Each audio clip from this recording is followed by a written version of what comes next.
Bonjour tout le monde, comment ça va? Bien dormi? Que le Seigneur vous bénisse abondamment et que sa volonté puisse continuer à luire dans votre vie, dans notre vie et qu'il nous aide à tenir bon jusqu'à son retour ou jusqu'à en fait à ce que il nous rappelle auprès de lui.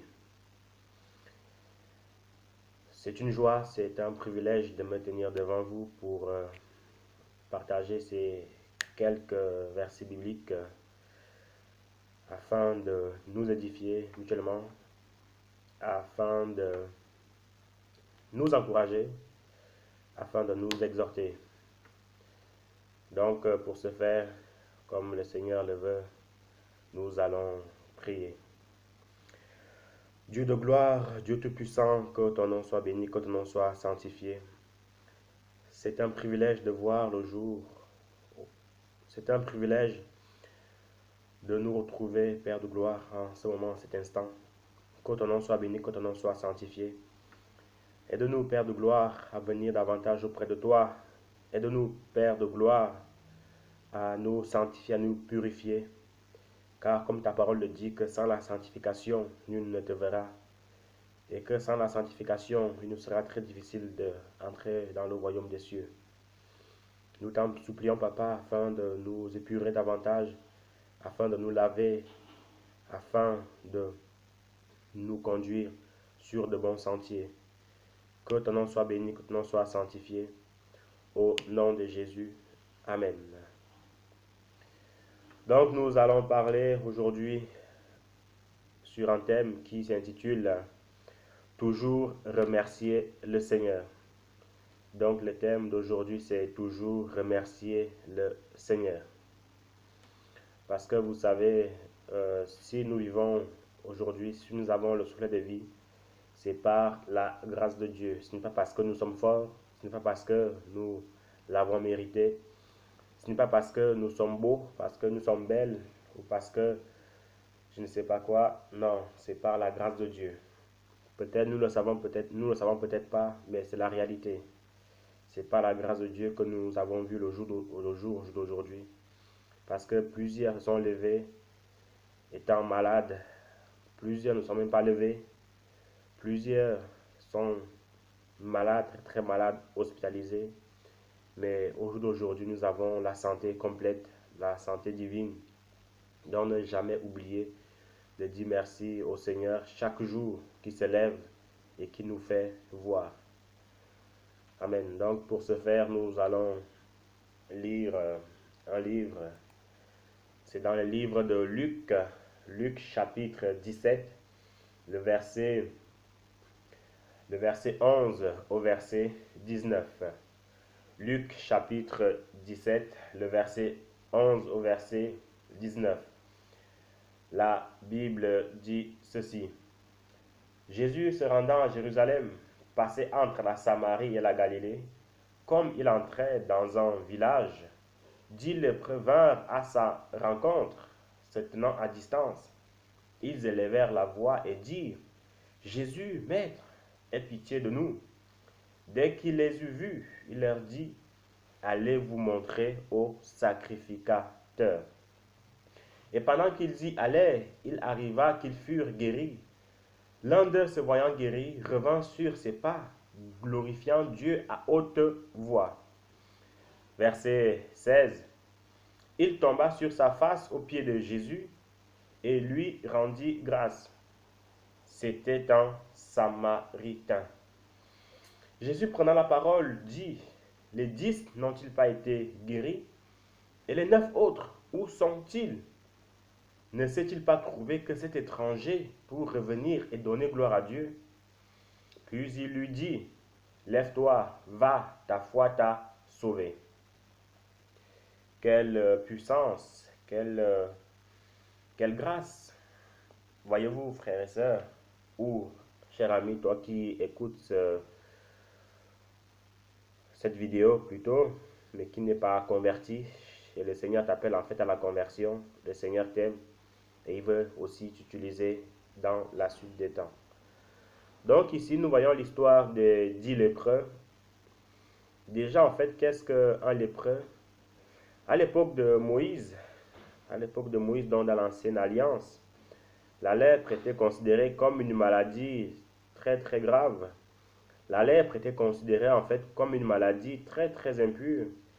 Et les lépreux, en fait, on les mettait ce qu'on appelle en quarantaine. C'est-à-dire qu'ils n'avaient pas le droit d'être avec les autres, de peur de les contaminer. Les lépreux étaient vraiment, vraiment très, très, très extrêmement repoussés des autres populations parce que c'était une maladie à peu près considérée comme une maladie maudite. Les lépreux étaient considérés, si on peut le dire maintenant, comme ceux qui ont le cancer, ceux qui ont des maladies incurables, des maladies en fait on ne peut pas soigner, ou même des maladies en fait qui sont seulement là, qui rongent, et jusqu'en fait à la mort. Donc vous pouvez un peu vous imaginer la gravité de cette maladie. Et voilà que Jésus passe entre la Samarie et la Galilée. Il va voir ces 10 lépreux-là. Ils étaient assis et ils ont entendu que Jésus était en train de passer. Qu'est-ce qui s'est passé? Ils se sont fait violence. Ils ont dit, Jésus, sauve-nous. Jésus, aie pitié de nous. Jésus, nous avons besoin de la guérison divine. Jésus, si tu passes sans nous guérir, alors c'est fini pour nous. Ils se sont fait violence. Premièrement, dans les choses de Dieu, nous voyons aussi qu'il faut se faire violence. Celui qui veut la guérison, celui qui veut quelque chose venant du Seigneur, il doit se faire violence. Parce que sans cette violence-là, on n'arrivera jamais. Sans cette violence-là, on va mourir sans qu'on obtienne notre guérison. Alors ils vont se lever, ils vont crier, la Bible dit, ils vont crier à voix haute, Jésus, sauve-nous. Parce qu'ils savaient en fait que Jésus pouvait le faire. Ils savaient en fait que Jésus détenait tout pouvoir. Voilà pourquoi ils ont demandé de l'aide. Jésus ici, en fait, dans sa grandeur, dans sa toute-puissance, il n'a pas eu besoin de les imposer les mains. Il n'a pas eu besoin de chasser les démons en eux. Il a seulement dit, allez vous montrer au sacrificateur ou allez vous montrer au prêtre. Et ils ont eu foi, ils ont eu confiance en fait à la parole du Seigneur et ils sont partis. Et la Bible nous apprend en fait que en partant, ils ont recouvré en fait la santé, la pleine santé. Ils ont recouvré en fait l'usage de leurs mains parce qu'en fait la lèpre aussi en fait c'est une maladie. En fait quand elle te ronge les mains c'est terrible, c'est catastrophique. Quand elle t'attaque la tête c'est catastrophique. On devient blanc comme la neige. Alors en se voyant que mes mains dont je ne pouvais rien faire avec, voilà que j'ai retrouvé en fait leur usage. Mes pieds qui étaient tout blancs, voilà que tout redevient en fait à la normale. Voilà que ma tête qui était toute blanche, remplie de lèpre, voilà qu'elle est devenue toute blanche. Mon corps qui était tout blanc, il y avait des plaies partout. Voilà que il est guéri. Quelle grandeur, quelle puissance. Voyez-vous, frères et sœurs, quand on voit quelqu'un qui est malade du cancer pendant 6 mois et qu'on lui dit en fait que elle est guérie, est-ce que vous vous imaginez en fait la joie de la personne? Quelqu'un à qui on a dit en fait que ton sida est guéri, vous vous imaginez en fait la joie que peut éprouver en fait la personne. C'est-à-dire quoi? C'est-à-dire qu'elle se dit que au moins maintenant je peux revivre. Maintenant, je deviens en fait normal, je peux de nouveau intégrer la société, je peux de nouveau travailler comme les autres, Je peux de nouveau même me marier. Je peux de nouveau avoir des enfants. C'est grandiose. Et ça vient du Seigneur. Et ces 10 lépreux-là, se voyant guéris, il y en a un qui va retourner sur ses pas pour revenir, pour dire merci à Dieu. Et les 9 autres vont partir. On va un peu s'attarder sur les 9 autres qui sont partis.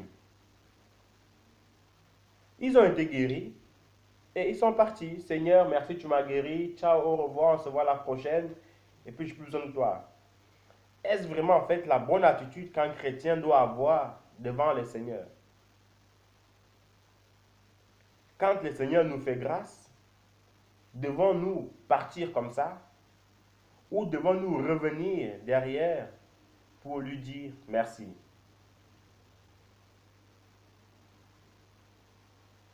On peut aussi se dire ici que c'est des gens qui ont souffert, c'est des gens qui se voyaient déjà incapables de tout. Voilà qu'ils vont être guéris. Alors, et pris dans leur joie, et pris dans leur émotion, ils n'ont même pas pensé en fait à revenir pour dire merci au Seigneur. C'est possible. Parce qu'ils sont partis, ce n'était pas forcément en fait de mauvaises intentions, mais tellement ils pris dans leur joie, et tout ça, ils sont partis. Mais ce n'est pas une excuse. Quand le Seigneur nous fait grâce, il faut le remercier. Mais peut-être 2 jours après ou 3 jours après, mais toujours est-il qu'il faut revenir pour lui dire merci. Et en continuant, par contre, il va y avoir un autre qui va revenir pour venir rendre grâce au Seigneur. C'était un Samaritain. Premièrement, qui étaient les Samaritains? Les Samaritains, à cette époque-là, n'avaient rien à voir avec les Juifs. Parce que, vous savez, Jésus-Christ était juif. Les Samaritains étaient des gens, en fait, qui ne s'entendaient pas avec les Juifs.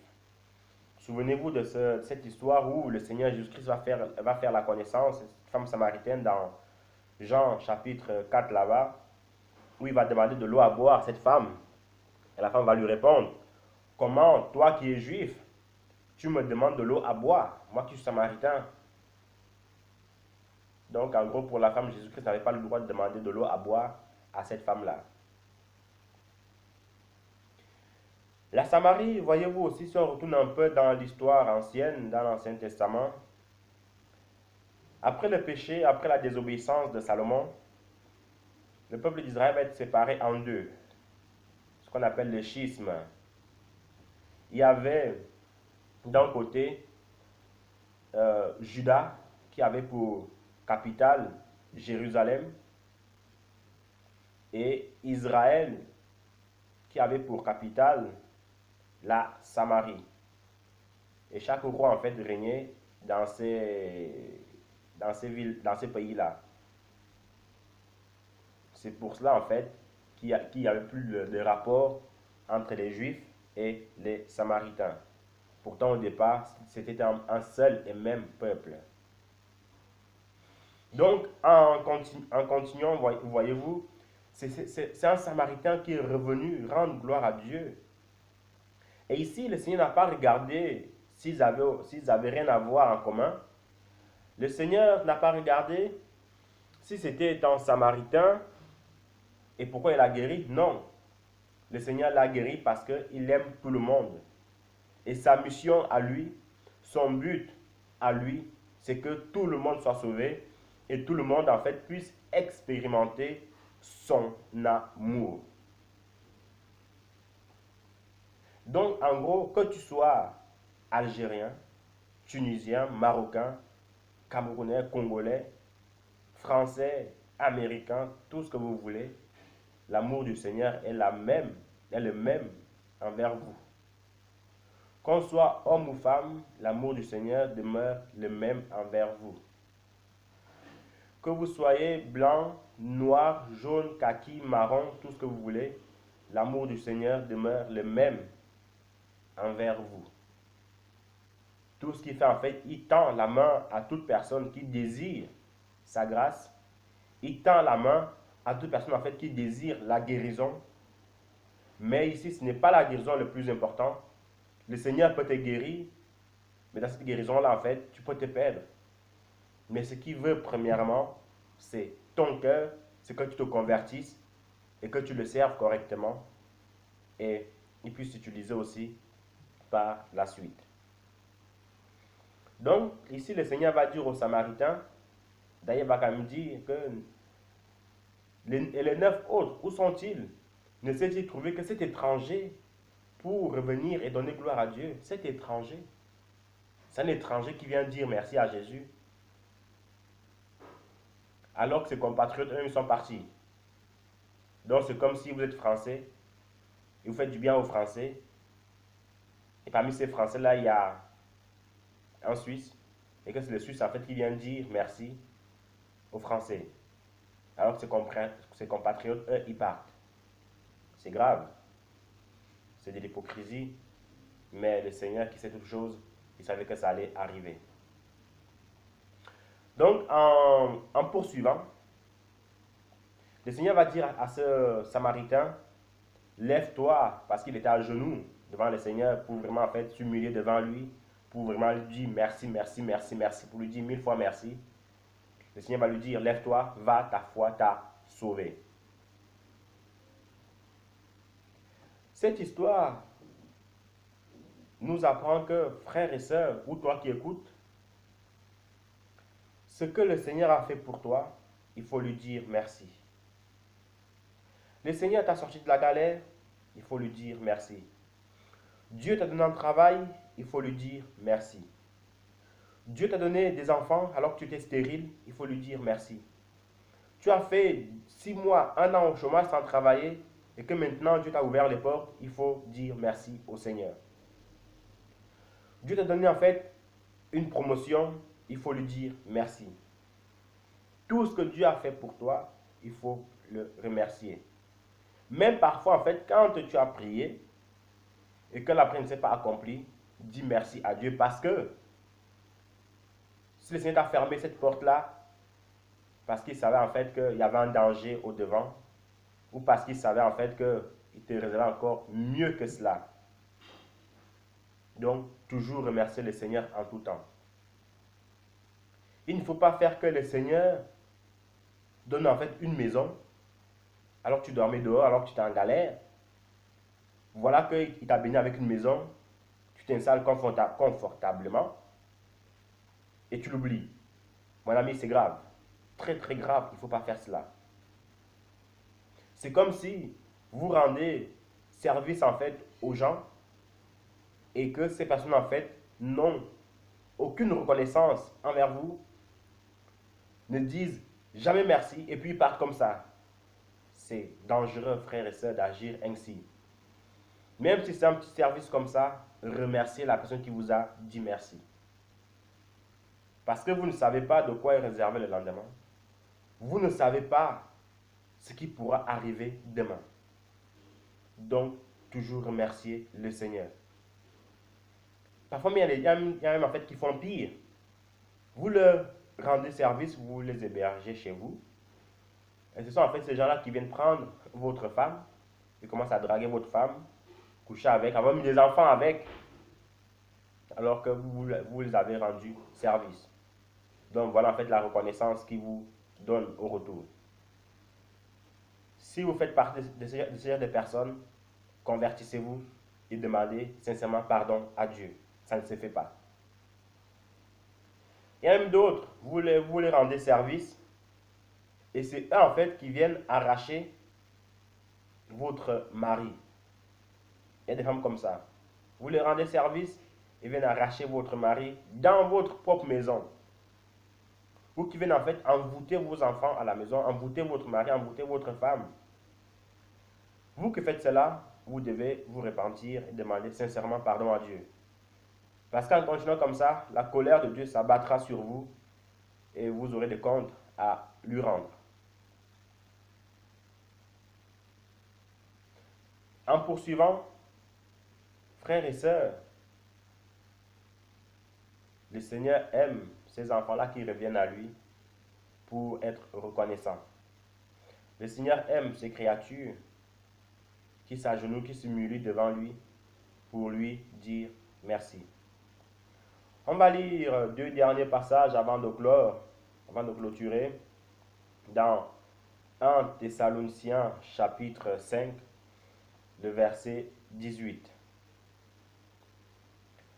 Rendez grâce à Dieu en toutes choses, car c'est à votre égard la volonté de Dieu en Jésus-Christ. Rendez grâce